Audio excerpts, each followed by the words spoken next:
नाराज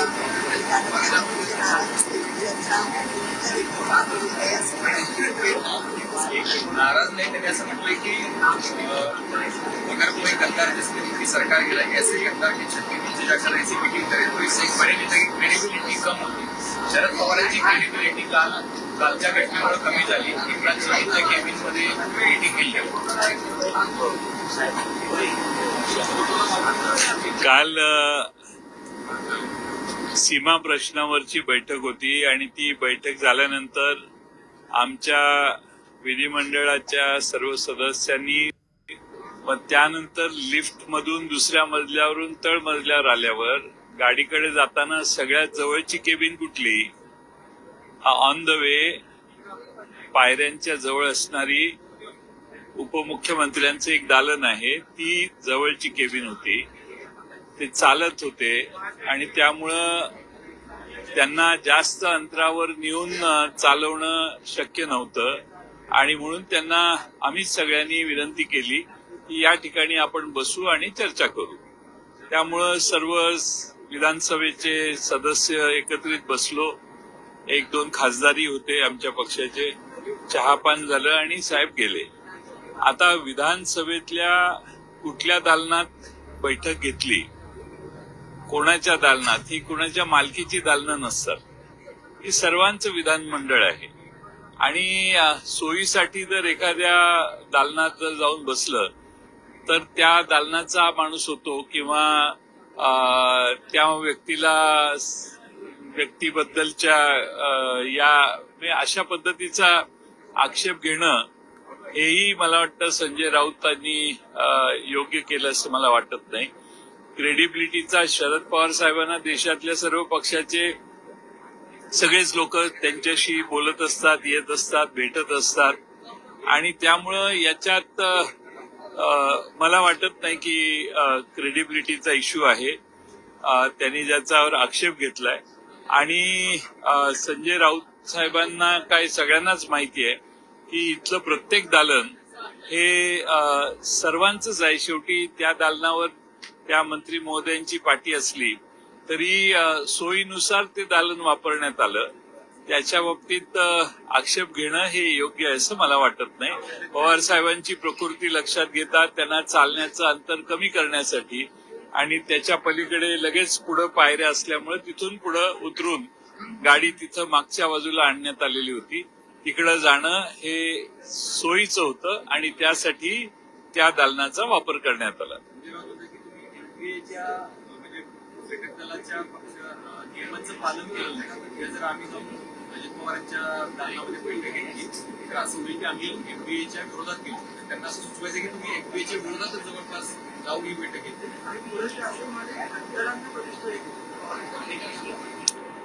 प्रतिष्ठेच्या कल्पना वेगळ्या असतात, त्यांची कल्पना वेगळी दिसते. असं कुणाच्या दालनाचा वापर केल्यानंतर प्रतिष्ठा प्रदान होते हे याच्याशी आम्ही सहमत नाहीये. मी स्वतः विधानमंडळात इथं असताना मी बऱ्याच आमदारांना आम्हाला काही केबिन नाहीये, विरोधी पक्षाचा नेता म्हणून जागाही नाहीये आमच्या कुणाकडं विरोधी पक्षाकडे. त्यामुळं काही मंत्र्यांची दालनं आम्ही वापरतो. याचा अर्थ त्या मंत्र्यांना आम्ही मान्यता दिली असं होत नाही. त्यामुळं थोडं हे लॉजिस्टिक्सच्या दृष्टीनं विचार करून टाकलेलं आम्ही ती मीटिंग होती. बाकी त्याच्यापेक्षा वेगळं त्याला महत्व नाहीये. विधान केलेलं आहे तुम्ही अशा सरकारांना जर एकत्र देत असाल तर तुम्हाला तुमच्या पक्षामध्ये राहिल्या मंडळाच्या विरोधात काढण्याचा काही अधिकार नाही, करण्याचा काही अधिकार नाही.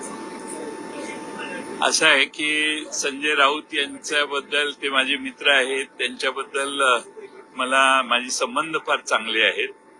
पण ते चिडलेले दिसत आहेत याच्यात. पण माझी त्यांनाही विनंती आपल्या मार्फत आहे की असे कोणताही गैरसमज करण्याची आवश्यकता नाहीये आणि तसे सगळीच लोक सगळ्यांना भेटत असतात.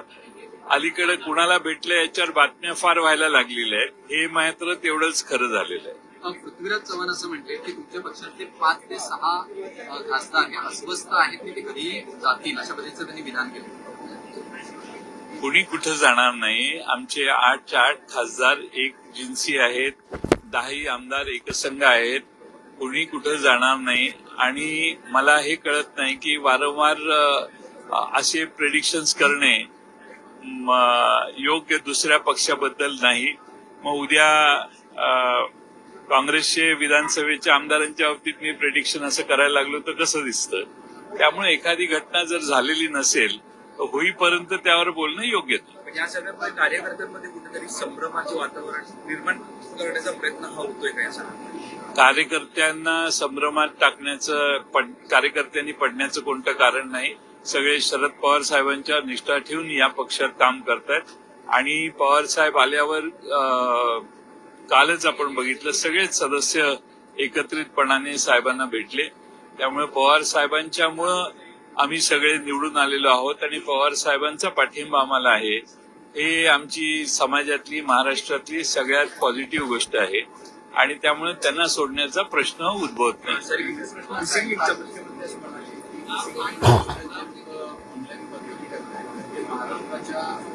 माझी बदनामी करा पण महाराष्ट्राची करू नका आणि जर असं करत असतील तर त्याला बघून घेऊ शकतो.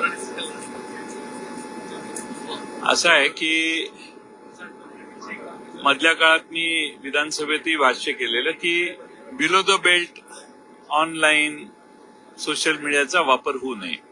पण एखादी गोष्ट चुकली असेल तर त्याला चूक म्हटलं तर एखादी घटना घडली असेल, एखादा ऍक्सिडेंट मिसहॅप झाला तर हे मोठा मिसहॅप झालाय.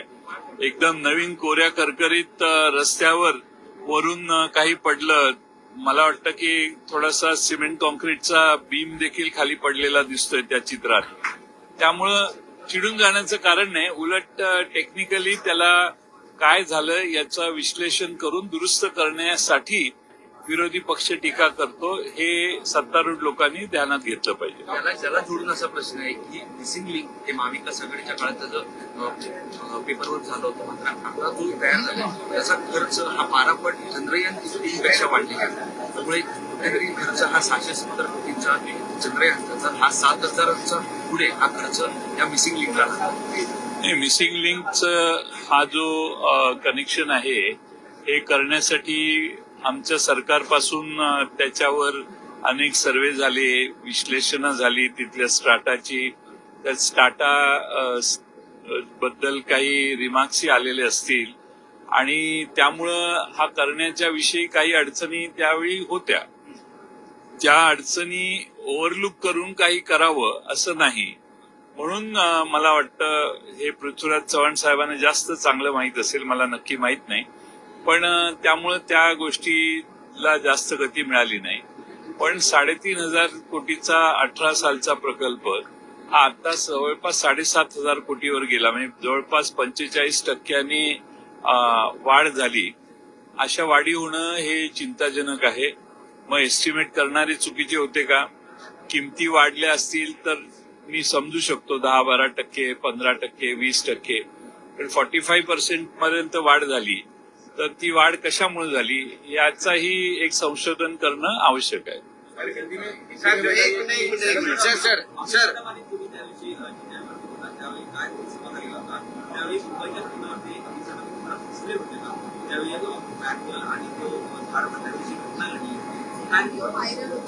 हा जुना विषय झाला. नवीन काही प्रश्न असतील तर विचारा. आज राज ठाकरेंनी पण टीका केली त्यांच्यावर. काय? आज राज ठाकरे म्हणतात की असंवेदनशील भाजपचे नेते असतात, लोक मरतात ते असतात. ते तुमच्या कॅमेऱ्यात आलं ना.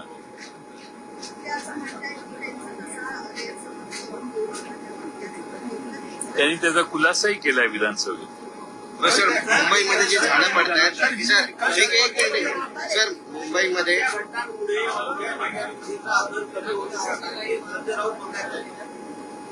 असं आहे की अशा घटना वेगवेगळ्या ठिकाणी वेगळे लोक भेटणं. आता शेवटी एकनाथ शिंदे यांच्या पक्षाची कुणी आत नव्हते, पण पवार साहेब त्या केबिनमध्ये आलेत म्हटल्यावर ते स्वतः येऊन त्यांना चहा पाणी घ्या वगैरे सांगून ते निघून गेले.